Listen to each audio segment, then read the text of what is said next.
turma, tudo bem com vocês? Eu sou a professora Cíntia, professora de História. Hoje nós vamos para a aula número 66 do 7º ano e o assunto é Novas configurações na colônia. Falaremos sobre a diversificação da economia. Para o desenvolvimento desse assunto, temos os seguintes objetivos: identificar as ações da coroa para suprir os gêneros de primeira necessidade da região das Minas, descrever as principais mudanças na América Portuguesa oriundas da atividade mineradora, relacionar o contato com as novas ideias que surgiram na Europa com o aparecimento de movimentos separatistas e republicanos no Brasil. Antes de mais nada, separe seus materiais para a aula de hoje. Você irá precisar do seu livro didático, livro de história, que contempla esse assunto, também o caderno de história para as anotações das principais informações, mas também, ao fim desta aula, você realizar as atividades. E como item também de primeira necessidade, vocês irão precisar do lápis, caneta e borracha. Com tudo isso em mãos, podemos dar sequência a essa aula. Inicialmente, a região das Minas dependia exclusivamente da atividade dos tropeiros para obter alimentos, gêneros de primeira necessidade. Não só alimento, mas também roupas, utensílios domésticos, entre outros. No entanto, devido a esse caminho dos tropeiros, os produtos eram mais caros, tá? E até em virtude da ausência de lavouras para produzir o alimento na região. Então, essas dificuldades enfrentadas nas rotas que ligavam a região a diferentes partes da colônia. Então, a questão do transporte tornava a mercadoria mais cara, consequentemente, muitas pessoas vivendo na região. Esses transportadores dessas mercadorias perceberam ali um mercado bem promissor para vender mais, conquistar mais lucro. Mas qual a atitude da coroa para amenizar a situação que estava acontecendo na região das Minas?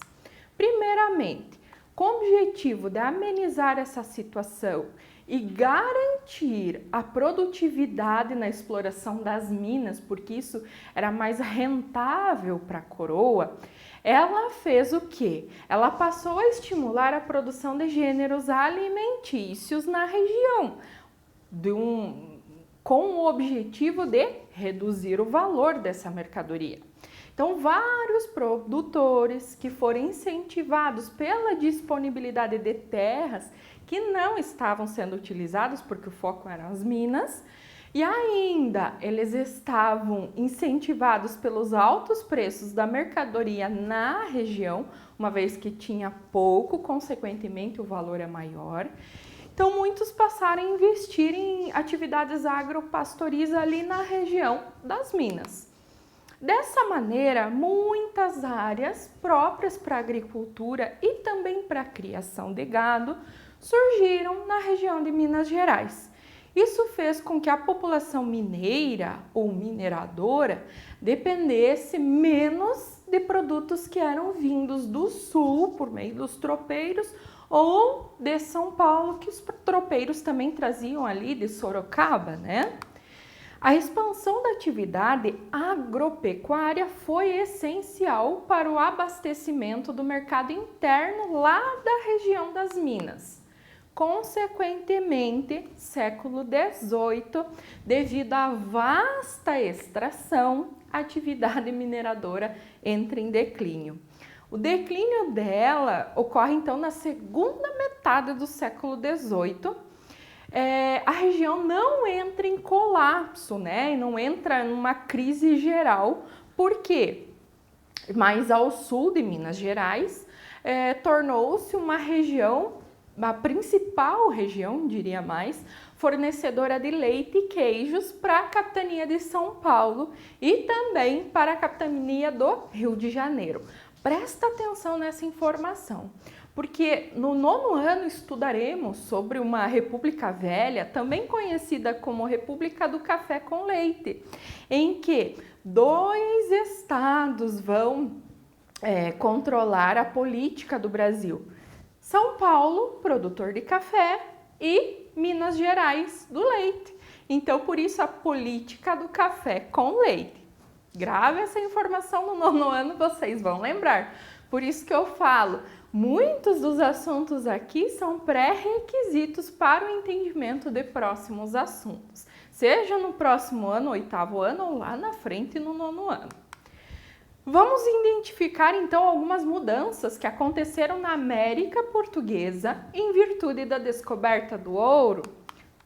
Primeiramente, surgimento de novos caminhos que acabavam interligando a região das Minas com outras regiões da colônia. O aumento da circulação de moedas que, ao invés de serem trazidas lá da metrópole Portugal, passaram a ser produzidas na colônia em virtude dos metais que aqui haviam. Crescimento das cidades e também do processo de urbanização. Lembrando que antes era um processo, ou melhor, a população estava mais para a área rural, em especial devido à produção do açúcar. Formação do mercado interno e também o desenvolvimento econômico. O eixo econômico e político, ele foi deslocado mais para o centro-sul. Até então era no norte e nordeste em virtude da produção açucareira. Outro fator decorrente da atividade mineradora seria a transferência da capital da colônia no ano de 1763. Até então, Salvador passa para o Rio de Janeiro, mais próximo de Minas Gerais, com o intuito do quê? Controlar a entrada e saída de minerais. Circulação de pessoas, integração territorial e também a comunicação entre diversas culturas no interior da colônia.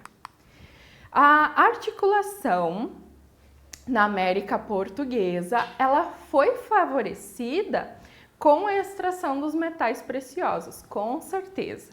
Gado e alimentos transportados da Bahia para as Minas Gerais, do sul eram transportados o gado e também as mulas, que eram utilizadas no carregamento das mercadorias.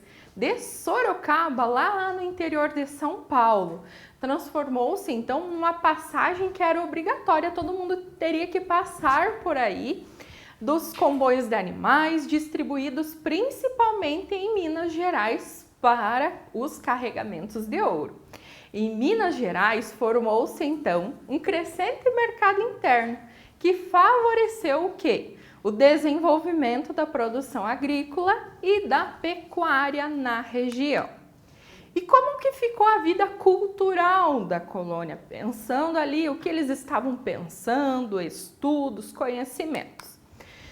Com o desenvolvimento econômico da região, centro-sul da colônia, no século XVIII, houve uma circulação de ideias e também pessoas. Isso foi bastante fortalecido. Mesmo tendo as restrições impostas pela metrópole, como a questão do controle da entrada de livros e também a proibição da imprensa na colônia. Mesmo assim, muitos colonos conseguiam desviar a censura e ainda formar bibliotecas particulares na região. Até mesmo alguns livros que eram proibidos lá em Portugal, devido até à questão da igreja, muito em cima dessa questão, eles chegaram aqui ao Brasil e fizeram parte de bibliotecas particulares dos nossos colonos. Membros da elite colonial, eles viajavam com frequência para a Europa e lá, estudando em universidades europeias, eles tinham contato com essas ideias que estavam em circulação naquele momento e, consequentemente, traziam essas ideias para a colônia. Um exemplo é a questão do pensamento iluminista. Presta atenção nisso. Ele defendia a liberdade e também a igualdade. E é com base nesse pensamento iluminista que surgirão movimentos futuros que defenderão a independência do Brasil. Os colonos passam então a contestar, tendo o aporte dessas ideias, o contato com essas ideias, as restrições ao comércio colonial, aos grandes impostos, ou seja, a excessiva tributação, a reduzida disponibilidade de produtos e a alta do preço dos produtos que eram manufaturados e importados. No final do século XVIII, esses descontentamentos desabrocharam importantes movimentos separatistas e republicanos no Brasil. Um deles vocês irão falar, estudarão no 8º ano, a Inconfidência Mineira, que tem relação aqui com a mineração, que tanto estudamos neste ano, Confidência Baiana, entre outras situações. Ou alguns livros vocês encontrarão como Inconfidência ou Conjuração Mineira e Conjuração Baiana. Já dá para dar uma lida para vocês entenderem. Agora, vocês devem realizar a atividade referente a essa aula, com o propósito do quê? Revisar esse assunto e também fixar algumas informações que, como eu falei durante esta aula, serão pré-requisitos para o entendimento de próximos assuntos. Bons estudos a todos, até a próxima aula, um abraço e tchau!